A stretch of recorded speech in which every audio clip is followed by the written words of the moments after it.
Hey, this is Matt once again. We're about to another video. It's another paid request, this time for Corey. Thank you so much for that. And for those interested in requesting any type of videos, feel free to send it either directly to my PayPal or join my Patreon. Both links are down below in the info box.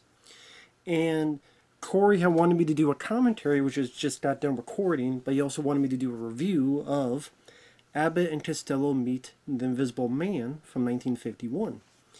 And for those interested in requesting any type of videos, topics, reactions, commentaries, reviews, re-reviews, what have you, feel free to send it either directly to my PayPal or join my Patreon. Both links are down below in the info box.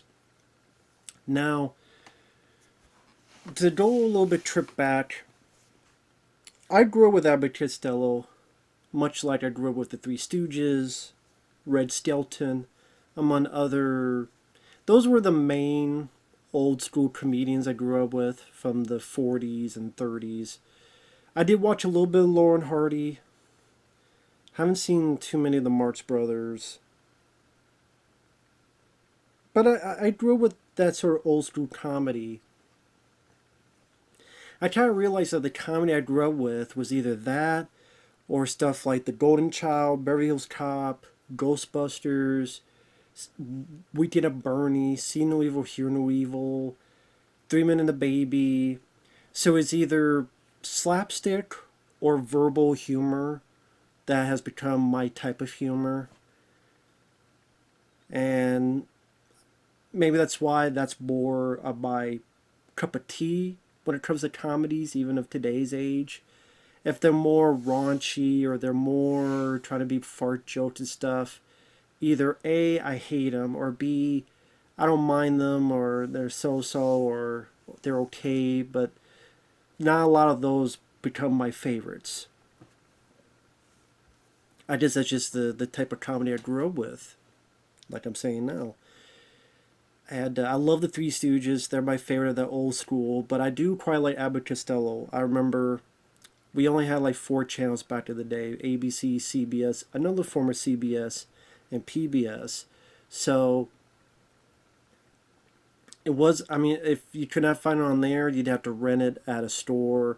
And closest to us was like 2 gas stations on 2 towns that were on opposite sides of where we lived out on a farm. And it was pretty much the equal distance. Unless you went to the bigger town, which was like 40 minutes away, but you couldn't rent too much because, the distance. Unless, hey, maybe this time you can rent a lot, and maybe next week, it's maybe a 7-day to return it. Just things of that nature. But anyway, so if it wasn't any of that, then my aunt would send us tapes, whether it be The Simpsons, whether it be X-Files, or whether it be Alf TV episodes, The Three Stooges, or Abbott Costello movies. And the ones that I grew up with were the ones that she sent. Abbott Costello Meet Frankenstein, which is my favorite. This one, which I would say is my second favorite. The other three would be Pardon My Saran, Buck Privates, and Buck Privates Come Home. Now, I've seen other stuff since then. I have the box set over there, but those are the ones I grew up with the most. Those are the ones I'm more nostalgic for. I think easily that's why they are my favorites. Just more used to see them as a kid and watch them over and over again. Now, the thing with Abbott Costello is that they were huge stars in the 1940s. They had done stage work. One of the most famous skits is Who's on First. You can look up on YouTube, and it's just a great verbal back and forth rapport between these two, dealing with baseball and way of words, who's on first, what's on second, blah, blah, blah, and third. I mean, it's a great skit about comedic timing.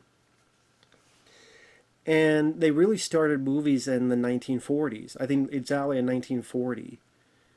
And they did one film in 1940, but it was really, I think, their second film, Buck Privates, in 1941, that really showcased them as box office attractions. And they were, for the most part, in the top 10 biggest box office stars of the whole decade. And then it seemed like things were slimming down, and then the late 40s, you have Abbott and Costello Meet Frankenstein, which Abbott and Costello didn't think would be anything. In fact, they didn't even want to do that film. And they were on set, kind of, from what I understand, behaving kind of shitty because they didn't really want to be there. I think the director said that the monsters were nice and the true monsters were Abbott and Costello. They didn't believe in the project. It was ironic because it's become their most successful, their most popular movie.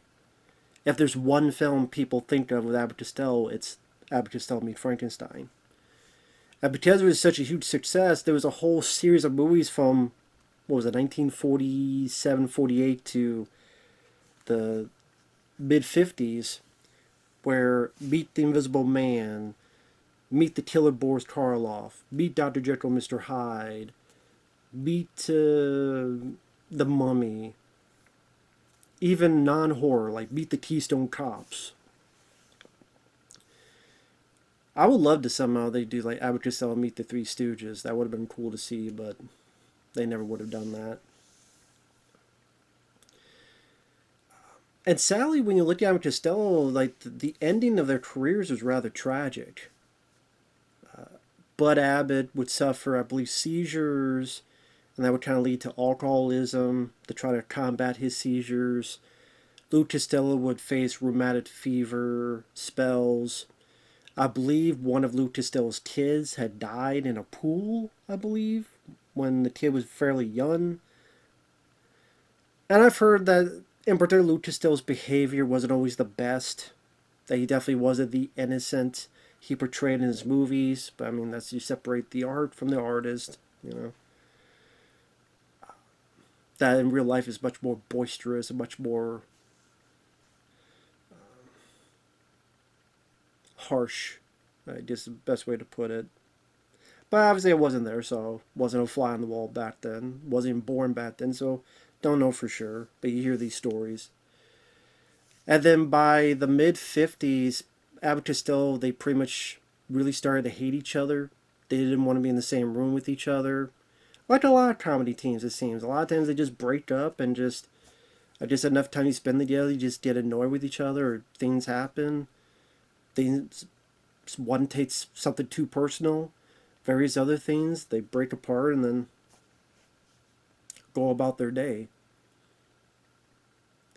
And then I think the studio pretty much said Universal is the main one they went with. That's why the box set, I think that's mostly Universal movies, just most of the movies they did, not all, but most of it was Universal. They said, we're kind of done with you. And Luke Costello wanted to be on his own. So he did a film. I had the name of it in my head, but I forgot it. But it was a take on Attack of the 50-Foot Woman. But that's not what it was called. It was a different title. It's one of the only films Luke Costello did by himself. Didn't really do anything. And then he passed away when he was like 53 years old, I think from a heart attack. And Bud Abbott lived on. He tried to do another act, but he said no one could replace Lou Costello. And I think he passed away in the 1970s. I think he put his voice into an Abbott Costello cartoon, and then they had another guy voice Lou Costello, but other than that, Bud Abbott didn't really do a whole lot. So, kind of a sad, tragic ending to that team. And it makes you wonder with the state of affairs of how media is in terms of, back then we had limitations for what we could watch. Whatever we could find on cable, or if you didn't have cable, what you could find on your local station, or what you could find at the store to rent, on VHS, or whatever. And because of those limitations, you would kind of take a chance and watch stuff you would never watch, and yeah, some of you would find as junk, but some of you would find are gems. And thus you're able to know a bit of your history, because on TV they would show older stuff and you get introduced to older stuff and learn a bit about history and movie history. That doesn't seem like a thing nowadays, except maybe if you're a connoisseur of YouTube and you search through everything and then you find older stuff in that way. But I don't think young kids would be into or even know and take the chance the same Three Stooges, Abbott, Costello, things of that nature. I don't know if they would, the TikTok generation. And they just think it was too old, it's black and white, it's too antiquated. I don't know. In this day and age, I don't know. And plus, with the way is, like, there's no more limitations. You have everything. You go on the internet, you can find any movie, thousands of movies on streaming services, even YouTube, all sorts of stuff. The sky's the limit, and when the sky's the limit and companies are just pushing everything that has, no matter how shitty they can be, it becomes a smorgasbord that you're just drowning in content that sadly stuff gets lost in the process. But I know I'm 10 minutes, I haven't talked about the movie itself, but I just want to get that out where, watching this, and it reminds me of those golden days. It makes you wonder what the future will hold for things like Three Stooges and Abbott Costello. If they'll be forgotten once we're gone, or not. I don't know. Sorry about that. I don't know. They did to the film at hand. This came out in 1951. The story is that Abbott Costello, they have become private detectives. And their first case is this guy who, his name is Tommy. And the cops are looking for him because they think he killed his manager. But come to find out that Tommy was framed. He was supposed to take a dive. He didn't. His manager was killed and he was blamed for it. So he knows these guys, this man and woman, the woman is his girlfriend, who they have this serum of invisibility. And the guy had gotten this formula from pretty much the character from the first Invisible Man movie.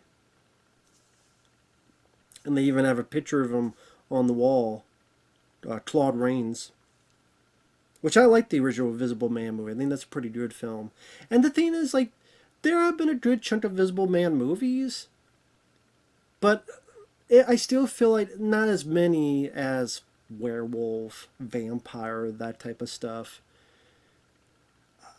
Maybe to a good benefit, because that way it doesn't seem like it's been grounded. It hasn't been milked to death. Because there's been, the Invisible Maniac was one. The Man Who Wasn't There, a 3D comedy with Steve Gutenberg, which I'd never seen. I think that was in the 80s or so, early 80s. There was Hollow Man, which I love. Probably my favorite Invisible Man movie. I liked the Invisible Man movie that came out a few years ago from the guy who directed Upgrade. I forget his name. I know a lot of people don't like that film. I thought it was pretty good. I liked the Invisible Man TV show. That was, what was it, the 2000s? Didn't last too long, sadly. Memoirs of Invisible Man, John Carver's film, I wasn't big on. But I would say, yeah, this is one of my favorite Invisible Man movies. Along with Hollow Man and the original Invisible Man. And pretty much, Lou Costello is kind of locked in the same room with this guy, doesn't know who he is, or like what's going on at first. By this point, the guy's taking the invisibility serum, and he looks, he realizes it's working, he's laughing, and Lou is scared, like, what the fuck's going on? And so he doesn't know how to explain it, so he's sent to a psychiatrist. And what Abbott Costello did, like a lot of those old comedy teams, like the Three Stooges, is they do slapstick very well, but they're also great in comic timing, their verbiage. And so they would say these lines, it's just the way they said them, how quick and how subtle some of the lines of dialogue were. They just come off as very witty and very funny. For example, whether it be when they're ready to run, and Bud Abbott's like, wait a minute, we're detectives. What, am I a crook? And Lou goes, you want me to answer that? Or when he's at the psychiatrist, and the psychiatrist keeps asking Lou Costello these questions. For example, he asks, do you always see things? Only with my eyes open. Or, has there ever been a time you saw someone disappear? Well, yeah, back in the day, my brother and I were walking, and then I turned around, he disappeared. Into thin air? No, into a manhole. Or, you hear strange voices in the air. You ever hear that before? Yes. How? When I get the wrong number on the telephone.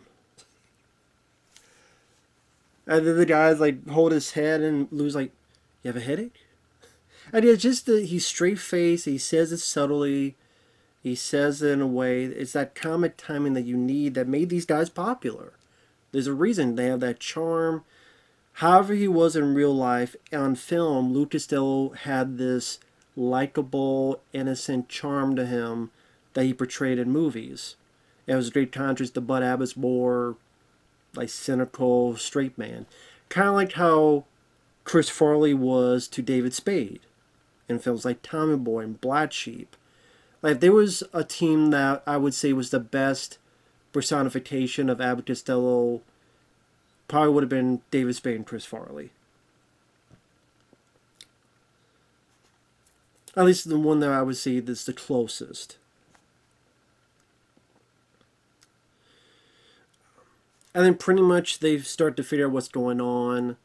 And maybe another reason why I like this one, again, not as good as Be Frankenstein, but it's my second favorite, is because I like the invisible effects that they had at the time. I think for a film in the early 1950s, some of the effects are pretty good. And it kind of makes you go, I wonder how they did that.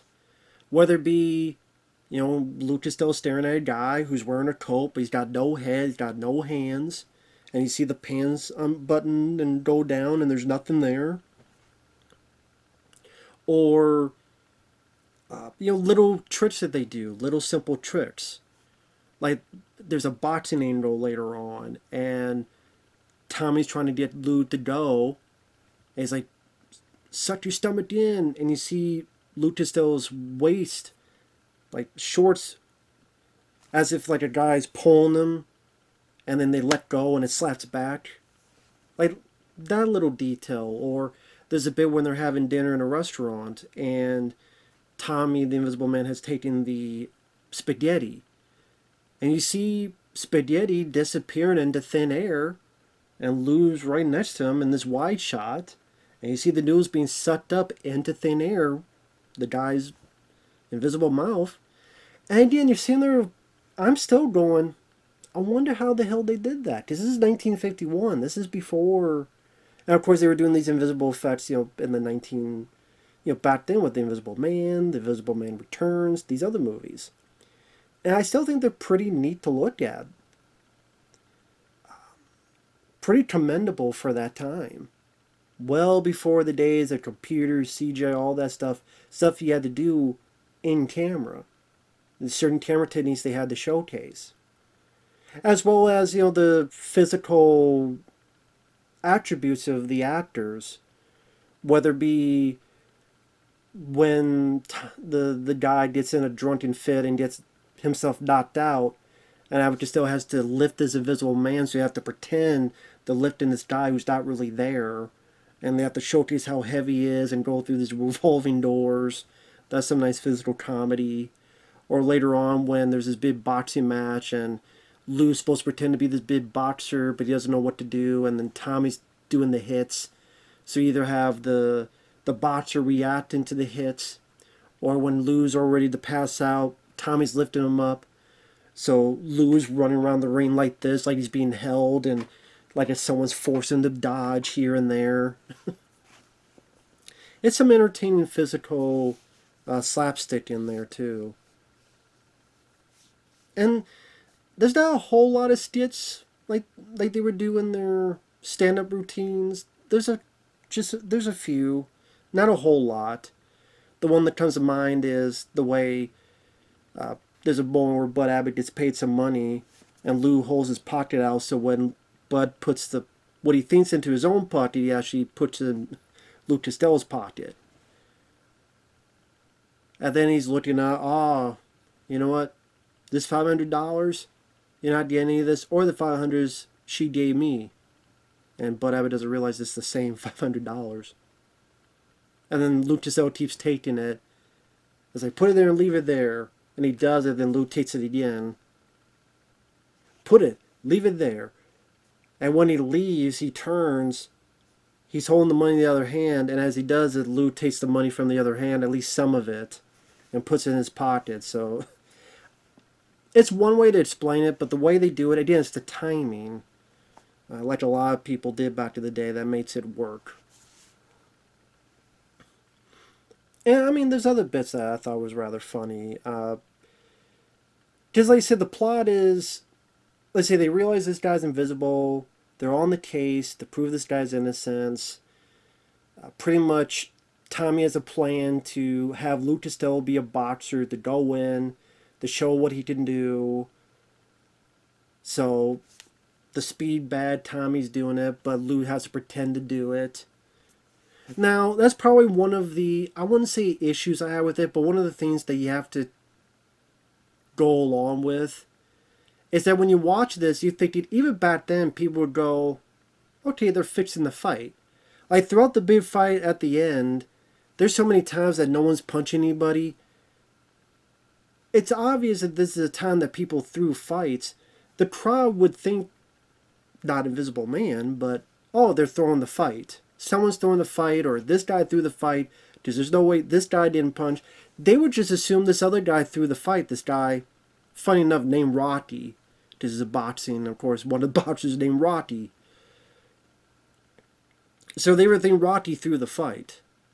And so people cheering and all this stuff. I'm like, no, they'd be booing and go, stop throwing the fight. Because a lot of times Lou, he'd be told left jab, right jab. I guess to mimic what Tommy's doing. But you still see that the punches are this far away. So people watch it would still think it was a fake punch. But it's a comedy. You're not supposed to think that deep into it. It's one of those things you either go along with it or you don't. It's up to you.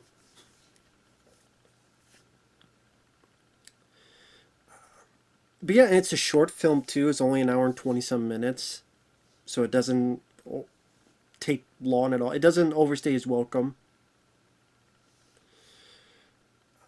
Other bits I liked the bit like before they go out with the fight, they get this money and lose like 1 for you, 1,000 for me, and 1, 2, 3, 4,000 for him.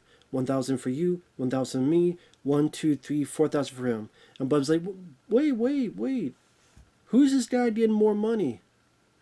The man. Who? Him. No, he says him. Who's him? The income tax man. That makes sense. The IRS would get more of everything. There's even a joke, watch it again, that as a kid I didn't get, but I understand it now, is what the Tommy character, that's one little issue I have. It's not a big issue, but I can't say I ever found the Tommy, the guy who's invisible. I didn't care about his plight. It was more about Abbott and Costello, their plight, what they're doing, what they're going through. It's not that the actor did a bad job, but the Tommy I just didn't think was a likable character. I thought at times he was a rather selfish character. The idea that he was betrayed and he was framed, but like there's a bit where he keeps saying, hey, it'll be okay, I'll be there with you, don't worry about it, Lou, I'll be there with you. And then in the middle of the fight, Tommy leaves in order to listen in. And for what reason? There's really no reason for it. It's pretty much just to let him know, hey, you know what, we're going to kill him, which you already knew that. I guess the one piece of information he got was, we'll take him back, we'll get him at their locker room, and we'll have one of our guys be a cop outside. I guess there's that piece of information. But other than that, he doesn't even warn Lou, like, I'll be right back, stall, or anything. He just leaves Lou to still high and dry, so Lou thinks the guy's with him. He's getting the shit kicked out of him. He's wondering where Tommy's at, and I'm like, wow, Tommy's an asshole.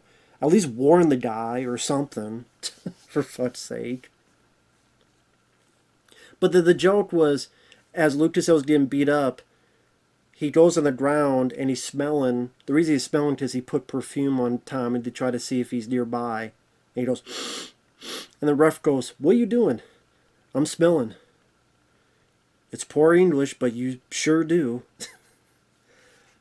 I didn't realize as a kid. I just that just flew by me. But he says I'm smelling, and the ref goes, "It's poor English," as in you're not talking properly. But yeah, you sure do smell.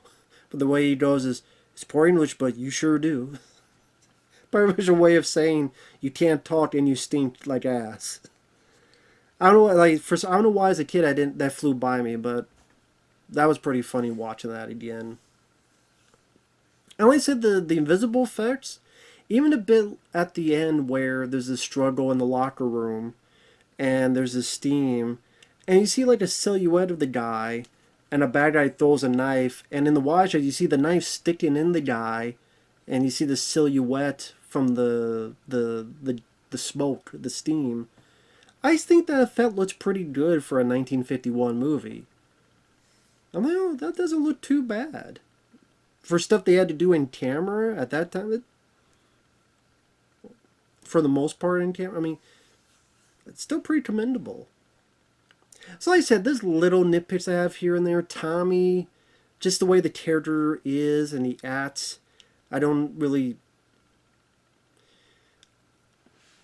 care what happens to his character. Again, it's more me care about Abbott and Costello themselves. I know the girlfriend loves him, but it's a romance. I wouldn't say I bought. Well, it was okay, but it's not in love with the romantic angle. Thankfully, there's not a whole lot of it. Maybe that's for the better. The very end is weird. Spoiler alert. Because Luke Costello has to give this blood transfusion, and it helps Tommy come back. And I like the way it's done, where you see the veins. Kind of reminds me of what you later see in Hollow Man, where you see like the veins in the midst of the invisibility regime. You see like the blood vessels and stuff. Thought that looked pretty neat. But because of it, Tommy's back to full form, but Luke Costello goes invisible, and he runs out. But then the doctor says, "Oh, it won't last too long." So Luke Costello's doing all this crazy stuff. Then, as he's going visible again, his top half is visible. He's going backwards, and then he's full visible, but his feet are on backwards. Like his body's this way, the top half, but the bottom half is this way. And I'm sitting there going, why? Well, I know that's a stupid question because it's a silly, goofy comedy, not supposed to be looked at realistically. But I'm still sitting there going, that's so weird. Like, okay. And then Bud Abbott kind of like, you're always screwing around. Come on. So Luke Costello runs, he goes through a door, and then the end. Just a very weird way to end it. I get it, they had to have some kind of sting to end, I guess, with a laugh for the audience. I get that. But I don't know, I just thought it was a weird thing to end it on. Like, in comparison, Meet Frankenstein. They're in the boat, everything's fine. As Vincent Price voicing Invisible Man, they dive into the water, they swim away. That worked. This one was, again, a bit wanty for me, but it's just a little nitpick. Overall, Abbott and Costello, I think, are on their A game. I do like the boxing angle. Funny enough, when I read Luke Costello was a boxer way, way, way back in the day, at least a little bit. So I wonder if that was kind of another reason for him to do the film, is to relive a little bit of those glory days. And overall, like I said, I like the visual effects stuff back to the day. They're neat to look at with the limitations of technology they had at the time. It's still commendable. It's fairly short. I still got a lot of chuckles and laughs out of it because they're a great team. I think they're still in my opinion, their heyday at this point. Some very funny rapport with each other. Another recognizable face is there's another cop that's kind of seeing what's going on, another detective. And I recognize this guy. He played the character Fred, the landlord in I Love Lucy. Ricky and Lucy, one of their friends, Fred. And I knew that guy was familiar. It's from I Love Lucy. The other people I don't recognize. I mean, the other actors did fine for what they needed to do. The music, you tell some of the music they just reused from Abbott and Costello Meet Frankenstein. Some of it. Or a good chunk of it, I should say. I would have preferred like more original music. But, you know. Also, I think there's a scene they reused from Invisible Man Returns. Like when there's a test of a guinea pig going invisible. I think that's from The Invisible Man Returns, and they reuse that because it's from all the same studio, Universal. So I guess it's a little bit of the studio being cheaping out a bit, but thankfully there's a lot of new material in there for the viewer. And overall, yeah, still a very fun, entertaining movie. I would say, if people don't know Abbott and Costello, I would say Abbott and Costello Meet Frankenstein is a good introduction as a first movie. After that, this is a good follow-up to check out. So, it still held up for me. I was still very entertained by it, and I miss these guys. You know, them, the Three Stooges, Red Skelton. It's another guy. Sally, I don't have any of his movies. I think he did like Whistling in the Dark, Whistling in Dixie, and another one. Sally, I don't have any of them. I don't think they ever got Blu-ray. I don't know how much they are on DVD. I'd like to pick them up sometime. I do have the Abbott and Costello box set. It's over there, but I've showed it before. And anyway, they were very talented. Like I said, just sad how their career lives ended. You know. But Sally is sometimes how it goes. What can you do? But with that said, thanks for watching. Take care. And we will see you guys later. Bye-bye.